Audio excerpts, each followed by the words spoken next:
Hello, welcome to Diesel Donlo Fitness, or just Diesel Donlo.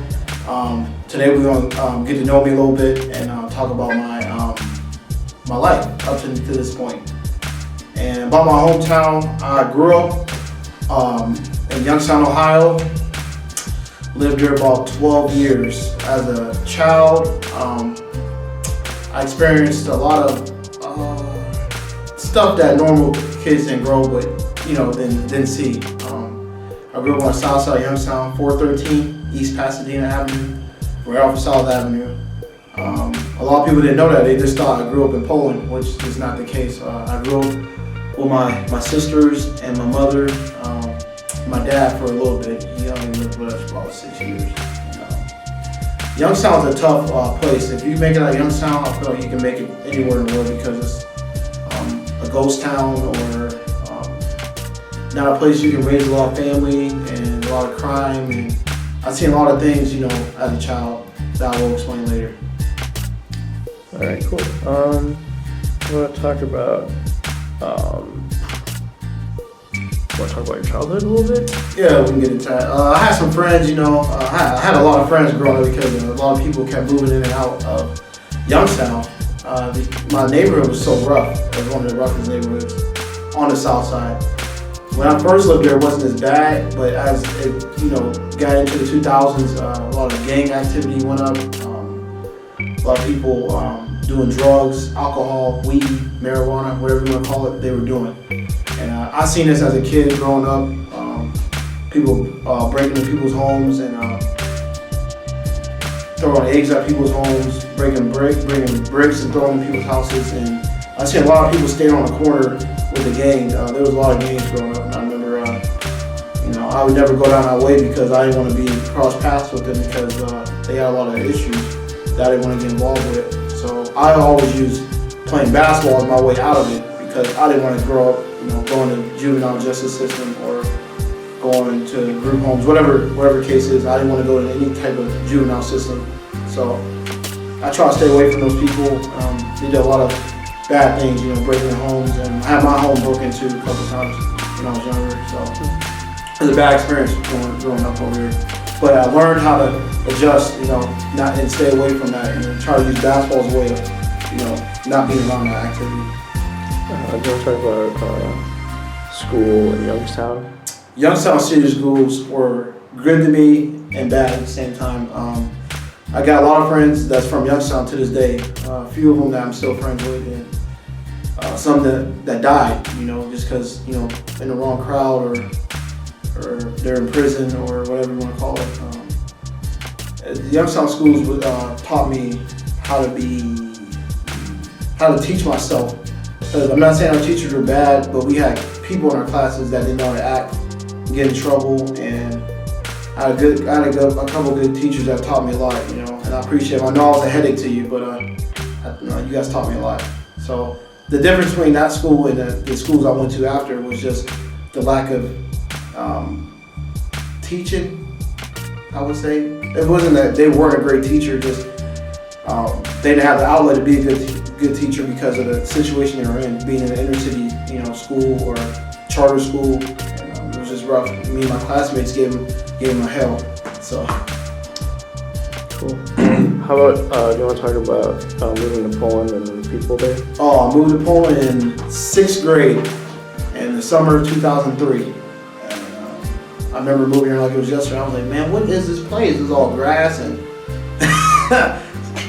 stuff I'd never seen before.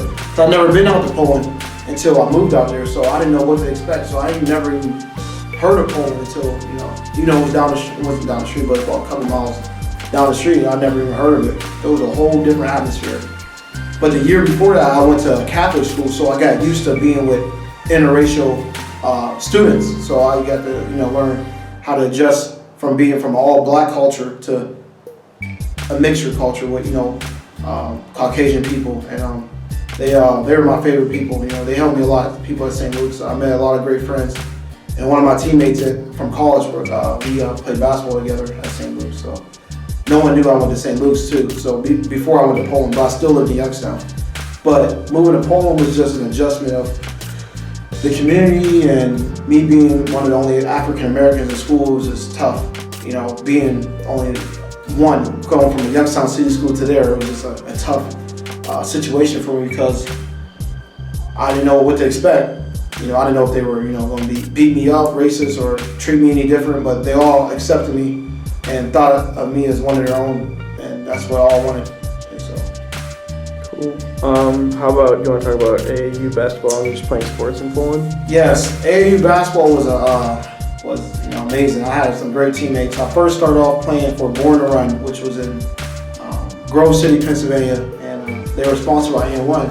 So that intrigued me a little bit because I liked, AN1 at the time was like, crossovers, and you had all the people wearing AN1. So it was Stephon Marbury was wearing it, and all the great NBA players were wearing AN1. So I was like, intrigued by playing for that team. But I eventually got scouted by a team in Cleveland, which I used to drive 3-4 days a week for practice. From 7th grade till my senior year, I drove there like 3 or 4 times a week, plus had tournaments, plus had to study. But that gate allowed me to meet, Doc Rivers, Austin Rivers, Jared Sullinger, Mike Brown, Eric Snow, Snoop Dogg, all these great people that's doing things in the world now today. I had a chance to meet them because of basketball, because I went to Vegas, I went to California, Orlando, Florida, I went to Virginia, I went to West Virginia, I went to every place you can think of, I went, So I got a chance to meet a lot of people from a lot of different parts of the country, so I'm thankful for that. You want to talk about graduation and going into college? High school sports and graduation was a challenge for me because I never always took fitness seriously, like training and prep, and I'm not saying I didn't take it serious for academically, but I didn't do as best as I could. I could have did a lot better.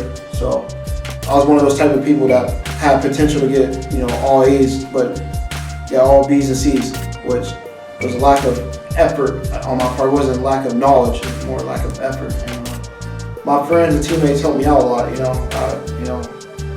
applaud them for that. They helped me get through, school, and my coach Ken Grizzo, he helped me a lot, and just taught me that, he always said we can. I can lead you to the water, a horse to the water, but I won't make you drink it. That's one of the greatest quotes. He said that every single day. I know you're watching. No, I'm kidding. But he said that every single day. And, they used to love that I was funny and entertaining. And one thing they can all tell you that I was very competitive. Even if for basketball and sports, I was one of the most competitive people you met. I won't back down from anyone. And that's how it was for most part in my high school career, and I eventually played college basketball. So, all right, you want to talk about academics in college? Whew. Academics in college. I remember when I first went to Bethany College. No one knew I went to Bethany College. Coach Sachs recruited me to play at Bethany College. It's in West Virginia, in a small little town. I did have some actual basketball scholarships that was further away, but I didn't want to go too far from home because I wanted to be, teach to family. And now looking back at it, I wish I would have did that, but I didn't know any better. But that's how the journey of life, teaches you. You learn from past mistakes. So academically, it was hard because I was new to school. I was a basketball player in college, and I had to study really hard because I had some tough classes. But I ended up getting a 3.8 GPA. I know that shocked the crap out of a lot of people when I told them that, and I showed them I was really serious about school. And you can ask all my teammates down there to tell you that I was serious about getting good grades, because if we didn't get good grades, we couldn't practice, and we get in trouble by Coach Sachs. We got to run. It was a lot of discipline. So, and academically to this day, I'm doing fine. So I'm graduated and about to have a great career ahead. So awesome. You want to talk about how you got involved with fitness and then your current support group today? How did I get involved in fitness? I know my teammates from back in the day will tell you how I thought it was the worst thing to do was fitness, and then guess what happened now? I love fitness. It's part of my my life. like I said, that's what happens when you appreciate the journey of life. You never know where God will use you. So you can ask all my teammates, they'll tell you I never even liked fitness at all, not even an ounce. I used to be like, man, we gotta live, we gotta do this, but I got involved with fitness at a young age, just like anybody else in high school. Just learning the basics, and we used to work out as a team, and I got involved with fitness that way when I didn't like it. But when I started to like it and grow to love it was when I was in college, and when I had to go against someone that was like 6'9", he was like 300 pounds, rock solid. And I ran up on him, and then I was a little Mercedes-Benz, he was a diesel engine truck. So it's like that, and I fell back 100 feet. And that's what made me get involved in fitness, because I was tired of being a little guy. Like, I was big, but I wasn't big as that guy, and I wanted to stand up to him, which I eventually did. I put on, that was my freshman year, and my sophomore year, I put on like 15 pounds of muscle. That year I was determined to be the best, and no one believed me I could do it. My coach said, no, you can't put 15 pounds of muscle and still be athletic, you lose something. And then no, it only enhanced my game, because you can't base your game off of athleticism forever. You have to have the fundamentals of your craft. So you have to learn the basics before you can become successful. And, that's what really I'll handle that. So that's how I started my fitness journey, is putting on weight so I can compete with these big guys out there. So, and also my support team is real good. Trust me. I have days that I don't think I can do it. I listen to you haters every day saying, oh, why is he trying to be a fitness pro or guru? He needs to get off of YouTube. I listen to all the cynics, and some days I believe you almost, but I have those people on my side telling me, no, you can do it, and use God as a way of an outlet. So that's what I've done in my life, is use my friends and God and my support team to help me get through, this life. That I have all the hating and negativity, so I try to turn it into a positive. All right, I have a question. All right. So where do you see yourself with this in 5 years? Ooh, that's a good question. Where I see myself in 5 years is I see myself owning a bunch of businesses. I don't want to just be a personal trainer or a bodybuilder or someone just works out. I want to use my body to earn revenue, which, I'm going to use my talent that God gave me to earn, revenue. So I want to be able to do different business ventures, probably invest in a lot of companies that's doing fitness and wellness, expand stocks and bonds. I just don't want to be known for one thing. I want to be known, like I used to be, always thought like I should be just a basketball player, but once I grew up and realized that I can't do it forever, I have to, expand my game. So I had to, learn how to do other things. So I want to just invest in all types of things and be a businessman. So I plan on having some gyms, at least 3, by the time I'm 28 years old. Cool. All right. So thank you for learning about me today. I hope you know that I'm not just a cocky guy, arrogant guy. Once you get to know me, I'm a sweet, passionate, enthusiastic person, and I love to help people, motivate them, and inspire. So I hope this helped get to know Diesel Dongo. Thank you. Have a nice day.